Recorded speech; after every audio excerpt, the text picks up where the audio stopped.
It's tough not to be frustrated with the general state of the Arrowverse this fall, with pretty much every series guilty of failing to capitalize on its respective cliffhanger ending from last spring. Arrow was as big an offender as any show with fallout, proving that the impact of Adrian Chase's final attack was far less dramatic than it could and should have been. Season 6 still has a long way to go before it can recover from that botched opening.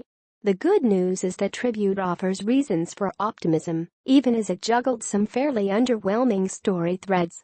Unsurprisingly, this episode centered around last week's big twist, the fact that someone has leaked an incriminating photo of a Green Arrow to Channel 52.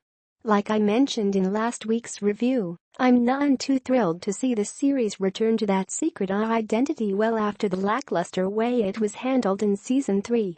It's pretty much the worst-case scenario for a character like Ollie, and it needs to be treated as such. Sadly, this episode didn't handle things much better. Ollie's leaked identity once again proved to be another bump in the road, rather than a massive, status quo-altering development. Once again, Ollie was saved through the power of plausible deniability. This only begs the question of how the writers are going to handle this plot point the next time it inevitably comes up. How many times can Ollie disprove he's a costumed vigilante before the citizens of Star City stop caring altogether? That was actually a minor plot point in the Batman Incorporated comics series at one point. Bruce Wayne posted online rumors about himself being Batman, knowing full well that once the rumors are out there, no one takes them seriously anymore. It just becomes more fake news. After 2 false starts, there's little chance of Ollie's leaked identity ever becoming a major, substantive plot point on the series. Though the fact that Agent Watson, Gloss Sidel Noel, is keeping her investigation open suggests that the writers are going to try. Sidebar: I suppose I should mention the fact that Ollie name-dropped Bruce in the opening scene. I'm not sure how to feel about that. On one hand, it's nice to see that Greg Berlanti and company apparently have the freedom to more openly acknowledge the Batman franchise these days. On the other, at this point it would be a little strange for the Arrowverse to suddenly start featuring its own Batman after all these years. Why has no one mentioned him before? Why didn't anyone in the Algo family bring him up? Bringing Batman into the mix opens up too many cans of worms. If anything, I'd rather he appear on Supergirl and allow that series to make good on those references to Clark's friend. There was an upside to Ollie's identity crisis this week in the form of Anatoly.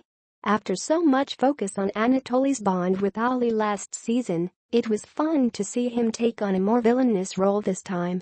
This is definitely a case where the character fares better in hindsight. The idea that Anatoly would leak Ollie's identity as part of a ransom ploy seemed a little extreme, even given their more recent altercations. But eventually we learned that he wasn't the culprit and that he does still retain some sense of honor despite being an opportunistic mobster. Plus, Anatoly's goons allowed for some great action sequences. Director Laura Belsey delivered just what I like from the series and its fight scenes: longer takes, a lot of moving parts and some energetic camera work. We also learned more about Diggle's predicament. Last week I pointed out the strange lack of logic to this subplot. Why would a guy as combat-seasoned as Diggle suddenly be suffering from PTSD? As it turns out, he's actually suffering from nerve damage.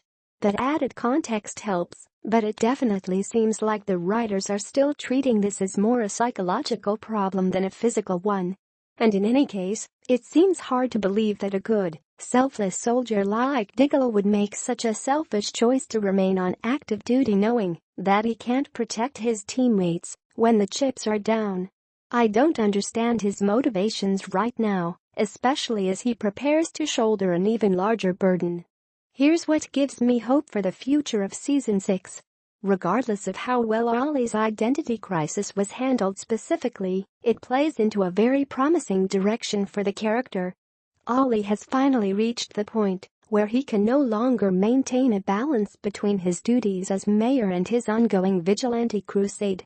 The addition of William to his life has now made that unsustainable.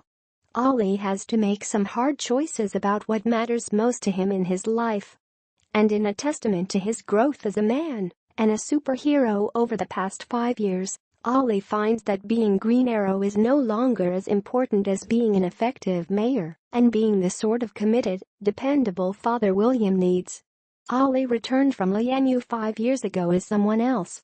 Now that the show has finally finished chronicling his missing 5 years and brought the character full circle, it seems fitting that Ollie evolved into someone else all over again.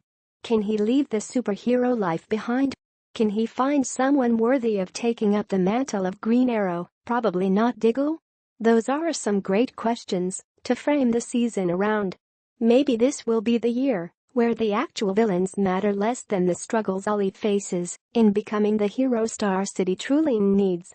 2 other elements from this episode stood out to me. One is that Felicity and Curtis becoming small business owners seems like an entertaining subplot for the duo.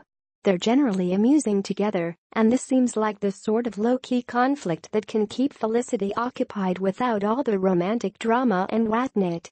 The other is that this episode was completely flashback-less. The premiere made it seem like we were in for a steady stream of flashbacks to the island post-Prometheus, and it's good to see the show dialing back on that front for a change.